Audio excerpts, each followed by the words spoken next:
ഇന്ന് ഒരു പൊന്നിരിക്കിന്റെ വീഡിയോ കണ്ടാലോ? ദേ അമ്മുക്കുട്ടിയും പാറക്കുട്ടിയും നമ്മൾ കസിൻസും എല്ലാവരും കൂടി ഒരു പൊന്നിരിക്കിന് പോവുകയാണ് കേട്ടോ.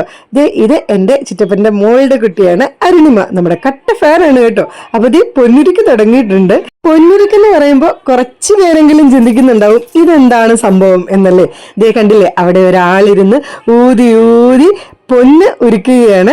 ആ പൊന്ന് എന്തിനുള്ളതാണെന്നറിയാവോ? കല്യാണ പെണ്ണിന്റെ താലിക്കുള്ള പൊന്നൊരുക്കുന്ന ചടങ്ങാണ് കേട്ടോ. ഇത് കണ്ടില്ലേ, ആൾക്കാരൊക്കെ വന്നിട്ടുണ്ട്. നമുക്ക് ഒരു കല്യാണം പോലെ തന്നെയാണ് കേട്ടോ. എല്ലാവരും വരും, കല്യാണ സദ്യ പോലെ തന്നെ സദ്യയൊക്കെ ഉണ്ടാവും. മൊത്തത്തിൽ അടിപൊളിയാണ് കേട്ടോ. ഇതൊക്കെ എന്റെ കസിൻസ് ആണ്. എല്ലാവരെയും ഒരുപാട് നാൾ കൂടി കണ്ട സന്തോഷത്തിലാണ് കേട്ടോ. ഇതെന്റെ അനിയത്തിക്കുട്ടിയാണ് കേട്ടോ, ചിപ്പിക്കുട്ടി. അപ്പത്തെ പൂജകളൊക്കെ തകൃതിയായിട്ട് നടക്കുന്നുണ്ട്.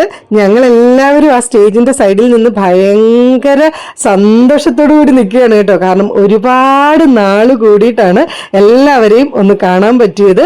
ഇത്തവണ വെക്കേഷൻ ടൈം ഒക്കെ ആയതുകൊണ്ട് സുഖമായിട്ട് പോകാൻ പറ്റി. അപ്പൊ ദേ പൊന്നിങ്ങനെ ഉരുക്കിക്കൊണ്ടിരിക്കുകയാണ് കേട്ടോ. അപ്പൊ ഈ പൊന്ന് ഇങ്ങനെ ഉരുക്കി, ഈ പൊന്നും കൊണ്ടാണ് കേട്ടോ നമ്മുടെ താലി പണിയുന്നത്. നല്ല രസമാണ് കേട്ടോ ഈ ഒരു ചടങ്ങ്. ഇത് മാത്രമല്ല, വേറെ കുറെ ചടങ്ങുകളൊക്കെ ഉണ്ട് കേട്ടോ ഇതിന്. പക്ഷെ ഞാൻ ഇതിന്റെയൊക്കെ കൊച്ചു കൊച്ചു വീഡിയോകൾ മാത്രമേ എടുത്തുള്ളൂ. പിന്നീടാണ് ആലോചിച്ചത്, അയ്യോ നല്ലൊരു വീഡിയോ എടുത്ത് സെറ്റാക്കാമായിരുന്നല്ലോ എന്ന്. പക്ഷെ എല്ലാവരെയും കണ്ട സന്തോഷത്തിൽ ഞാൻ വീഡിയോ എടുക്കാനൊക്കെ അങ്ങ് മറന്നുപോയായിരുന്നു കേട്ടോ. അപ്പൊ ഇതേ പൊന്നുരുക്കലൊക്കെ കഴിഞ്ഞിട്ടുണ്ട്. ഒരിക്കൽ ആ വെറ്റിലയിലോട്ട് വെച്ചിട്ടുണ്ട് കേട്ടോ. ഇനി ചെറുക്കൻ്റെ ആൾക്കാർ അത് കൊണ്ടുപോയി താലി ഉണ്ടാക്കും കേട്ടോ. അപ്പൊ ഈ പൊന്നിരിക്കിനെ കുറിച്ച് അറിയാവുന്നവരൊക്കെ ഒന്ന് കമന്റ് ചെയ്യണേ. പൊന്നിരുക്കി കഴിഞ്ഞ് പൊന്നൊക്കെ മാറ്റി കഴിഞ്ഞിട്ട് വേറെ എന്തൊക്കെയോ വെച്ച് ഉരുക്കുന്നുണ്ട്. സത്യം പറഞ്ഞു കഴിഞ്ഞാല് ഞങ്ങൾ ഇങ്ങനെ എല്ലാവരോടും സംസാരിക്കുന്നതിന്റെ തിരക്കിലൊക്കെ ആയിരുന്നു കേട്ടോ. കുട്ടിപ്പട്ടാളംസ് ഒക്കെ കണ്ടില്ലേ, അവരവരുടേതായിട്ടുള്ള ലോകത്താണ് കേട്ടോ. ഒരു ഭയങ്കരമായിട്ട് എൻജോയ് ചെയ്തു. അപ്പൊ ഇത് ഏപ്രിൽ 3-ാം തീയതി ആയിരുന്നു. എനിക്ക് സമയം കിട്ടാത്തത് കൊണ്ട് അതിന്റെ വീഡിയോ ഒന്നും ഇടാൻ പറ്റിയില്ല.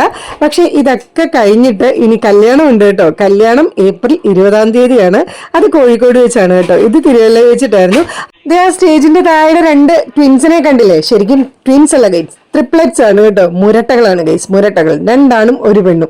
എന്റെ ചിറ്റപ്പന്റെ മക്കളാണ് കേട്ടോ. പിന്നെ എല്ലാവരും ഉണ്ടായിരുന്നു. സത്യം പറഞ്ഞു കഴിഞ്ഞാൽ ഇങ്ങനെ വീഡിയോ ഓടി ഓടി പോകുന്നത് കാരണം എല്ലാവരെയും പരിചയപ്പെടുത്താനായിട്ട് പറ്റുന്നില്ല. പൊന്നിരിക്കുന്നത് എന്റെ മാമന്റെ മോനാണ് കേട്ടോ, പ്രശാന്ത് അണ്ണൻ. അപ്പൊ ദേ പൊന്നൊക്കെ ഒരുക്കി കഴിഞ്ഞു, കർപ്പൂരമൊക്കെ കത്തിച്ചു. ദേ പൂജാരി പൂജയൊക്കെ ചെയ്തുകൊണ്ടിരിക്കുകയാണ് കേട്ടോ. അപ്പൊ ദേ ഈ ചടങ്ങുകളൊക്കെ നല്ല ഭംഗിയായിട്ട് നടന്നിട്ടുണ്ട്. അപ്പൊ ഇതുപോലെ പൊന്നിരിക്കിനൊക്കെ പോയിട്ടുണ്ടോ? നമുക്ക് 3 പ്രോഗ്രാമാണ് കേട്ടോ മെയിനായിട്ടും കല്യാണത്തിനുള്ളത്.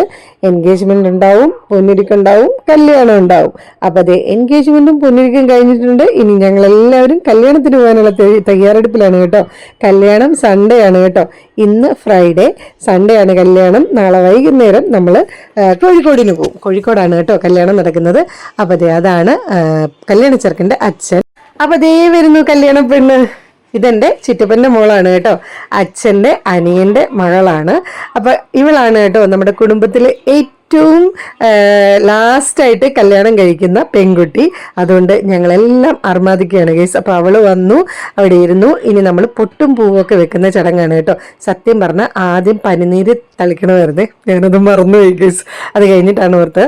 അപ്പോൾ പൂജാരി എൻ്റെ അടുത്ത് പറഞ്ഞു പനിനീര് തളിച്ചാൽ കുഴപ്പമില്ലെന്ന്. അങ്ങനെ ഞാൻ കുറേ സാധനങ്ങളൊക്കെ ചെയ്ത് കഴിഞ്ഞിട്ടാണ് കേട്ടോ പനിനീരൊക്കെ തളിച്ചത്. സത്യം പറഞ്ഞു കഴിഞ്ഞാൽ ഞാൻ ഒരുപാട് നാളായിരുന്നു കേട്ടോ ഇങ്ങനെ പൊന്നിരിക്കിനൊക്കെ പോയിട്ട് ഇതൊക്കെ ചെയ്തിട്ട് കേട്ടോ. അപ്പൊ പിന്നെ സത്യം പറഞ്ഞാൽ മറന്നു പോയതാണ്. ആ സാരമില്ല, എന്തായാലും പൂജാരി അങ്ങനെ പറഞ്ഞപ്പോൾ എനിക്ക് സമാധാനമായി ഗൈസ്. ഞാൻ പിന്നെ പതുക്കെ പനിനീരൊക്കെ തളിച്ച് അവളും എനിക്ക് പൊട്ടുമ്പോഴൊക്കെ തന്ന് ഞാൻ ഒരു അനുഗ്രഹമൊക്കെ കൊടുത്തിട്ട് ഞാനിങ്ങ് പോരുന്നു. ഞാൻ പറഞ്ഞില്ലേ മുമ്പ് മുരട്ടകളുടെ കാര്യം, അതാണ് കേട്ടോ. അതിൽ പെൺകുട്ടിയാണിത്. മറ്റേത് ശ്യാമും ശരണും. ആ ശരണിന്റെ വൈഫാണ് കേട്ടോ ആ നിൽക്കുന്നത്, മഞ്ഞസാരി.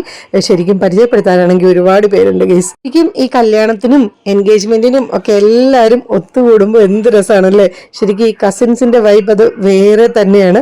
അങ്ങനെ അടിച്ചു പൊളിക്കുന്നവരുണ്ടെങ്കിൽ ഉറപ്പായിട്ടും കമന്റ് ചെയ്യണം കേട്ടോ. അപ്പോൾ പൊന്നിരുക്കൊക്കെ കഴിഞ്ഞ് സദ്യ കഴിച്ചുകൊണ്ടിരിക്കുകയാണ് കേട്ടോ. ഞങ്ങൾ വിയർത്ത് കുളിച്ച് തളർന്നിരിക്കുകയാണ് ഗൈസ്. എന്തൊരു ചൂടായിരുന്നെന്നറിയാവോ. ആയിരിക്കുന്നതാണ് കേട്ടോ എൻ്റെ അമ്മ. എല്ലാം കഴിഞ്ഞപ്പോഴാണ് കേട്ടോ ഞാൻ ഈ വീഡിയോ എടുക്കുന്നത്. സത്യം പറഞ്ഞാൽ എല്ലാവരെയും ഒരുമിച്ച് കണ്ട സന്തോഷത്തിൽ വീഡിയോ ഒക്കെ മറന്നുപോയി. ഇടയ്ക്കൊക്കെ എപ്പോഴൊക്കെയോ എടുത്ത വീഡിയോ ആണ് കേട്ടോ. അപ്പോൾ നമ്മുടെ പാറക്കുട്ടിയും അമ്മുക്കുട്ടിയും അച്ചിക്കുട്ടനും ഒക്കെ അവരുടെ കൂടെ നിന്ന് ഫോട്ടോ എടുക്കുകയാണ്. ആകാശ് അഭിലാഷ് എന്നാണ് കേട്ടോ പയ്യൻ്റെ പേര്. വീണ എന്നാണ്, വീണ വൈഷ്ണവി എന്നാണ് പെണ്ണിൻ്റെ പേര്. അപ്പോൾ ദേ എല്ലാവരും ബ്ലെസ്സിങ്സ് കൊടുക്കണം കേട്ടോ. അവരുടെ കല്യാണമാണ് ഈ 20-ാം തീയതി. എൻ്റെ മാമനാണത്, അമ്മ, പിന്നെ ദേ നമ്മുടെ കസിൻസ് ഒക്കെ ഉണ്ട്. പിന്നെ കുറച്ച് ഫോട്ടോസൊക്കെ എടുത്തിട്ടുണ്ട് കേട്ടോ. ഇതെല്ലാം കുട്ടിപ്പട്ടാളത്തിൻ്റെ ഒക്കെ കൂടെ നിന്ന് ഫോട്ടോ എടുത്തു. നമ്മുടെ ഫാമിലി, നമ്മുടെ പാറക്കുട്ടി. അപ്പോൾ ഇത്രയുള്ള വീഡിയോ. ടാറ്റാ.